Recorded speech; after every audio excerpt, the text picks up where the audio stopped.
You will listen to an interview with Mr. Sargent and a customer care officer of a vacuum cleaning company. First, you have some time to look at questions 1 to 5.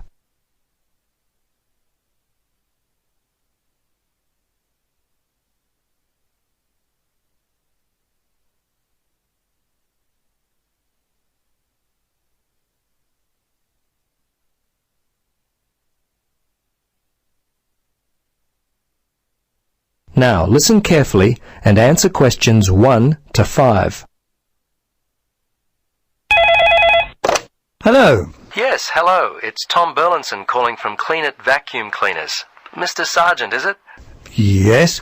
I understand you recently purchased a vacuum from us. Is that correct? Yes, that's right.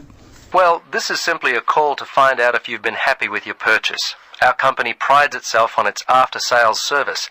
Just because you've bought from us doesn't mean you're no longer important to us. Could you spare a few moments to answer some questions? Sure. How long will this take? Well, not long at all, Mr. Sargent. Usually only about 3 or 4 minutes. Okay. What would you like to know? Okay, great. I'll just go through the survey form and, if you'll just bear with me, this shouldn't take long at all. Okay, first question.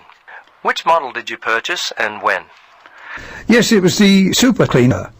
We bought it about 2 weeks ago. Let's see, it was a Monday, I think, because my wife's birthday was on the Sunday, 24th. That would make it the 25th. Yes, August the 25th. Okay. Now, do you remember the name of the salesperson? Was he worth remembering? Yes, his name was Jim. My wife and I were very impressed with him.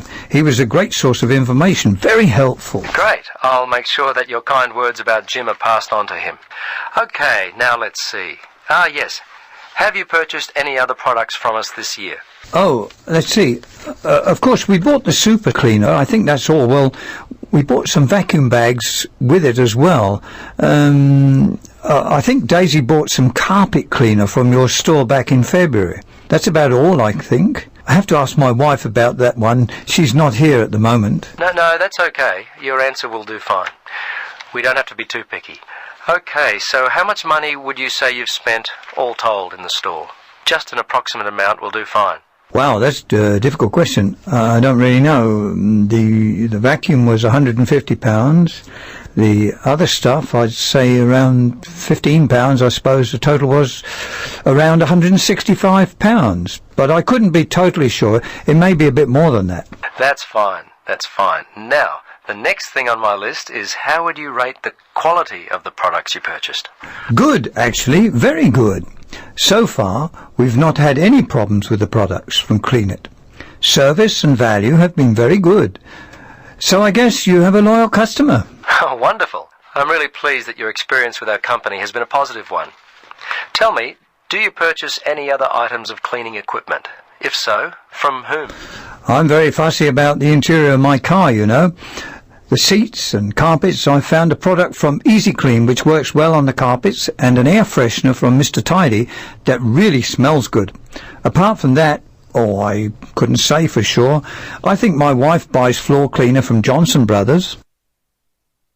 Before you listen to the rest of the conversation, you have some time to look at questions 6 to 10.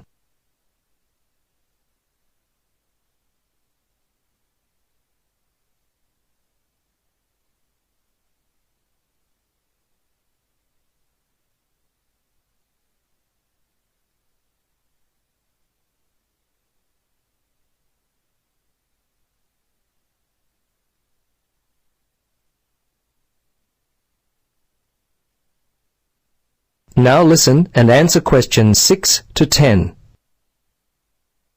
Well, we've just introduced a new line of car fresheners. You might like to stop by. We'll offer you a 20% discount. Okay, we're almost to the end of the questions. Now, I know you were happy with Jim, but overall, how would you rate the quality of our service? Fine. I thought it was good. The lady in accounts was a little unfriendly, but overall I would say the service was quite good, actually.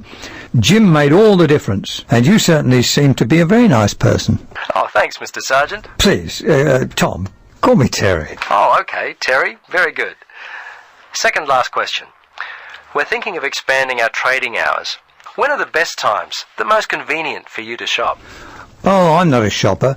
I mostly leave it all up to my wife. She works full-time. Let's see. For me, I guess I'd have to say Sundays between 1 and 3, and I'm not working on Thursdays now, so if I had to, I guess Thursdays between, say, 11 and 12 noon. Okay. Last question, Mr. Sergeant. Terry, do you have any other suggestions for us? Anything at all? Well, come to think of it now, there was one thing. Turn up the air conditioner. I seem to remember sweltering in there, and it was unpleasant and hot.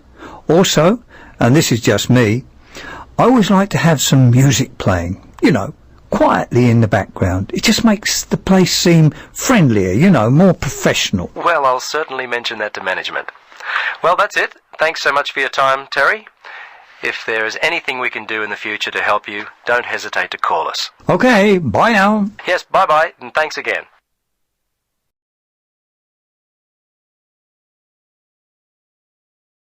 That is the end of part 1. You now have half a minute to check your answers.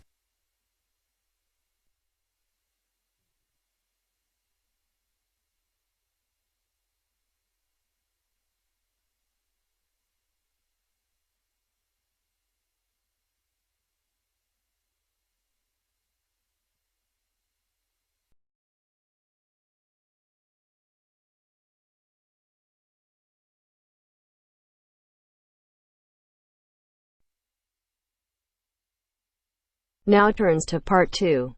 Part 2. You will hear a talk by a tour guide. First, you will have some time to look at questions 11 to 17.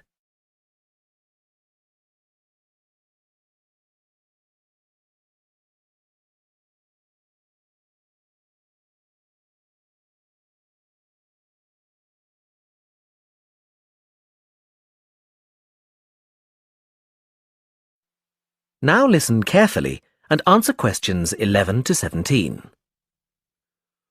Welcome to San Fernando City Tours.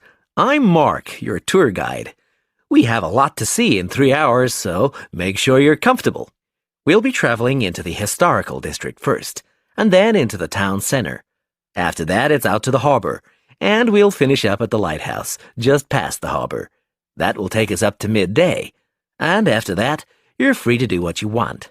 At the lighthouse, you'll have a chance to visit the tea room and take photographs of the magnificent coastline. Now, as we have only 3 hours, we won't be able to take you around the shopping district, but we think you'd prefer to look around the shops there in your own time anyway. San Fernando has some well-known tourist attractions, the lighthouse, for example, and the National Library. However, the little-known military museum is not to be missed. Be sure to visit before you leave. Now, there's a lot to do in San Fernando. Indeed, there really is something for everyone. For those who love the water, I can recommend a trip on the Seafarer, one of the most famous boats on the San Fernando River. It does an evening trip with a 3-course meal included. It's great fun for everyone, but especially for young people in their teens or 20s. After 9, there's a disco on the boat, and it gets really lively. Then there's a climbing wall near the town center. It's incredibly popular, with a large wall for expert climbers and a smaller wall for novices. There's a junior wall and a creche, so it's a great day out for those of you with kids. And if you like walking, there's some great walking tours. The City Sights tour is highly recommended, as is the walking tour by the coast.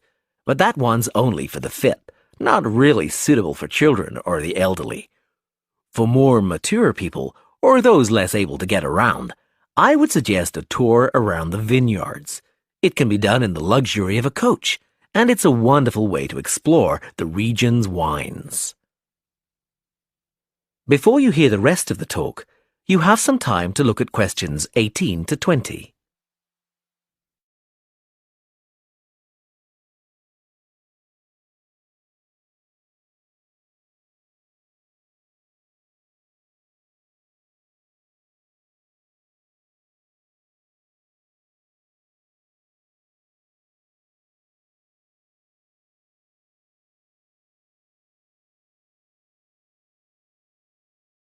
Now listen and answer questions 18 to 20. Naturally, there's a charge for all these attractions, but you can get 15% off if you have an Explorer Pass. If you don't have a pass but would like one, the driver here has application forms. Just ask him for one and fill it out while on the tour. Then you hand it into the tour office. Normally, it costs $10, but this year it's just $7. When you hand it in, you'll get your picture taken for the card on the spot, and then your card is ready to use. Remember to show it whenever you pay for anything. The discounts apply not just to tourist attractions, but some bars and restaurants. Basically, everywhere you see a red Explorer symbol. We're coming up to the historical district now. If you'd like to look at... That is the end of part 2. You now have half a minute to check your answers.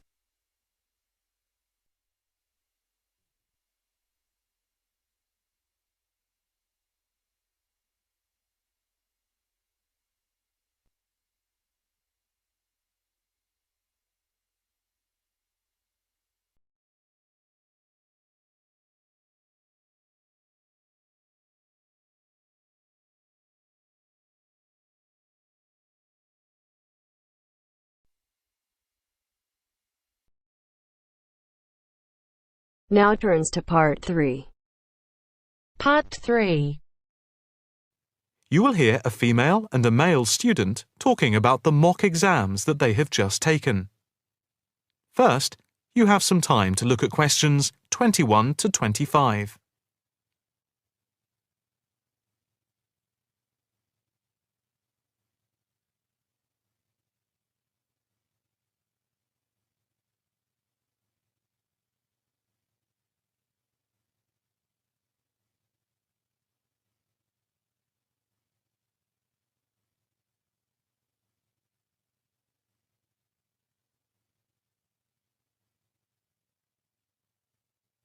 Now listen carefully and answer questions 21 to 25. So, what did you think of the practice exams last week? You mean the mock exams? Yeah. I thought some of them were tough. They were certainly hard and generally they were very long. Yeah, they were spread over a whole week, which made it impossible to relax. Exactly. But what did you think of each test? Of the 7 exams we did, the least enjoyable for me were the 2 3-hour essay papers. Why didn't you like the essay papers? I'm not particularly good at writing things down like that in a short space of time. And I don't think it's a good way of testing our theoretical knowledge of medicine. I'm the opposite, I'm afraid. I'm much better in the written essay exams than the other types of tests. But what about the 2 multiple-choice exam papers in basic science and anatomy? They weren't too bad. If you didn't know the answer, all you had to do was guess. That's okay, but I never feel comfortable with guessing. And you know that there is research that shows that women are disadvantaged when doing multiple-choice questions compared to men. You've mentioned this before, but I'm not sure I believe it. It's true. Multiple-choice questions benefit men more than women. They are a male construct. If you say so. It's not if I say so. Anyway, you have to be careful with multiple-choice questions because of the negative marking. That can really bring the score down if you keep guessing and get all of the guesses wrong. It's double negative. Yeah, that is a danger. What about the role play? Did you like that? Yeah, with the actors and actresses as simulated patients. Yeah, I thought that was by far the best part of the exam. Why was that? What I liked about it was during the 24 test stations, we had a chance to show what we know about communicating with patients and show our practical medical knowledge, etc. Yes, I think I agree with you there. I enjoyed all of the stations, but I can tell you I was tired at the end. I have done a practice exam with 12 test stations, but not 24. It was exhausting, but also exhilarating. I agree completely. It lasted nearly 4 hours in total with the break. Before you hear the rest of the conversation, you have some time to look at questions 26 to 30.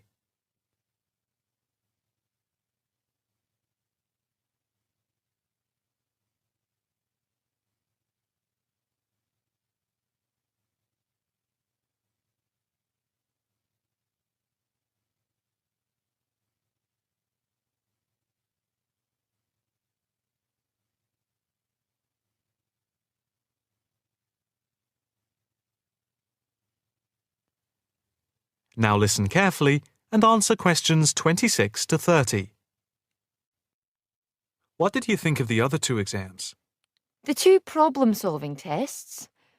I didn't think I was going to handle them very well, but in the end, I think they went better than I thought they would. What I liked most was the test where we had to work in groups of 4, and to solve a problem, we had to prioritise actions. That was very interesting. I'm not sure that I did very well in that, though. Did you feel comfortable being in a group of 4 and having 4 examiners watching you as you discussed the problem? We did practice it several times before.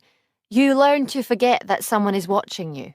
But some people are better at speaking in group situations like that, and they get the best marks. The test doesn't just assess whether people can talk a lot. It's about showing you can listen, organise your thoughts, and then show you can be part of a team, allowing other people to speak. Well, we'll have to see how it goes. When do the results of the mocks come out? They said next week, and then it's the finals 2 weeks later. Yeah, we've got that to look forward to. What is the policy on resits? Why? Are you planning to fail? No, but, well, you know what I mean. The resits are held in September, and if there is any problem after that, it goes to appeal. We'll just have to make sure we don't fail any part of the whole examination. I certainly wouldn't want to do any of it again. Me neither. It's hard when you are not allowed to fail any of the exams. I bet they don't have that policy in any other subject. Probably not.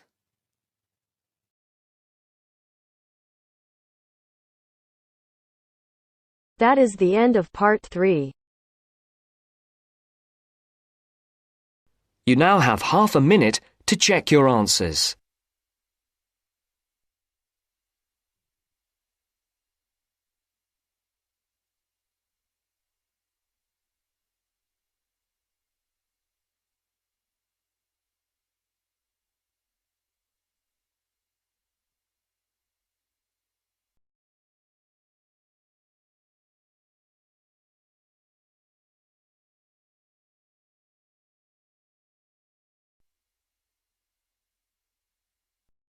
Now turns to part 4.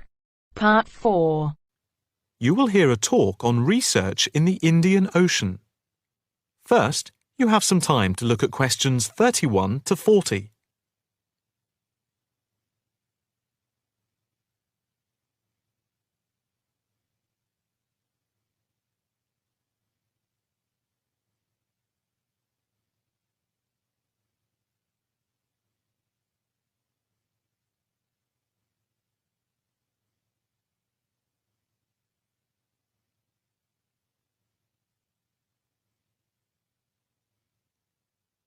Now listen carefully and answer questions 31 to 40.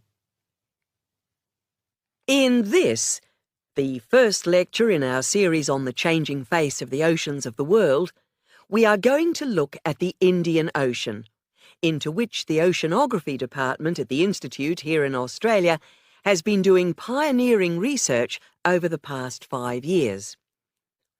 Let us start with some facts about the Indian Ocean, to give you an idea of the scope and complexity of the enterprise we have undertaken.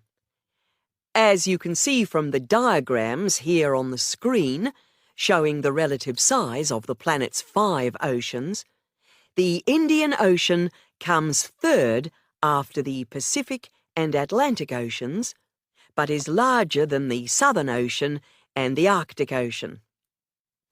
On this slide, you can see that the Indian Ocean is different from the 2 larger oceans in that it is landlocked to the north and does not extend into the cold regions of the North Pole. Covering some 73,440,000 square kilometres, the ocean constitutes approximately 1/7 of the Earth's surface and about 20% of the world's total ocean area. At the equator, it is around 6,400 kilometres wide, with the average depth being about 3,400 metres, and with the deepest point being the Java Trench at 7,450 metres.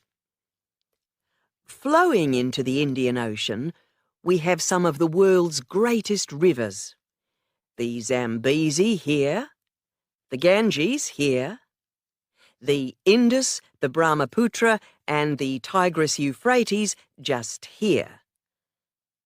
The two largest islands in the Indian Ocean, Madagascar, here off the coast of Africa, and Sri Lanka, here off the southern tip of India, are structurally parts of the continents of Africa and Asia, while islands like the Seychelles are exposed tops of submerged ridges.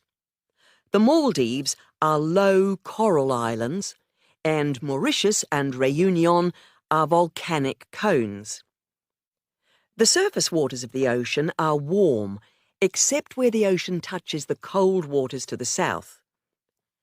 A network of scientists, mainly oceanographers and meteorologists from around the world, are monitoring changes in the ocean's temperature and acidity, especially where it meets the Southern Ocean, in order to see how global warming is having an effect on the waters there.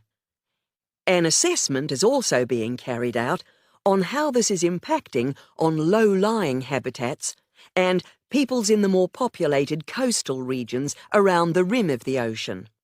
In the warmer north, islands are vulnerable to even the subtlest changes in sea levels and tides, so they are being closely watched. Moreover, a close eye is being kept on wind changes, especially alterations to the monsoon rains, typhoons, cyclones, and any other natural phenomena. In addition to the information sent from the ship that we have stationed off Antarctica, in the south of the Indian Ocean, data are being transmitted round the clock from buoys anchored at various points around the ocean. 5 of these buoys are observing ice packs and icebergs coming into the Indian Ocean from Antarctica. Besides the buoys, data on cloud cover and wind and temperature change are received by satellite. Satellite images are also being used to record the size of the icebergs from the moment they break off from Antarctica. Their course is then mapped as they move out into the Southern Ocean. Here at the Institute, the raw data from the various sources are received and the information is then constantly processed by a bank of computers. Once the data have been collated, the next step in the process is the analysis by experts here and at centres around the world, looking for even the slightest shift in patterns of temperature, wind, and sea levels. In the light of the fact that this is a global enterprise, the Institute is staffed 24 hours a day with researchers working in shifts, and we are in constant contact with centres all around the world. In total, 900 experts from around the globe are involved in the programme.